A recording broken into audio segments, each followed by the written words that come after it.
Let's make some award-winning Texas chili.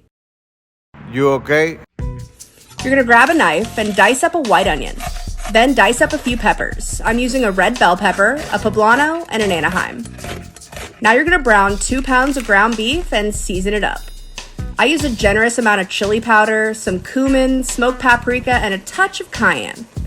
Mix it all up, add however much garlic your heart tells you need, then dump your peppers and onions on top. Now you're gonna add 2 cans of tomato paste and about 20 ounces of bone broth, then crack open a beer and pour it on in. Add a little bit of salt, but you can season to taste at the end too. Then turn the heat to low, throw on the lid, and let it simmer for a few hours. Now you've got some damn good Texas chili, and if you really want to add a can of beans, I won't stop you. I didn't bring my jacket, I left it back in LA. The weather in Boston's crazy, it changes every day. Bostonians dunking their donuts, I love that Boston cream.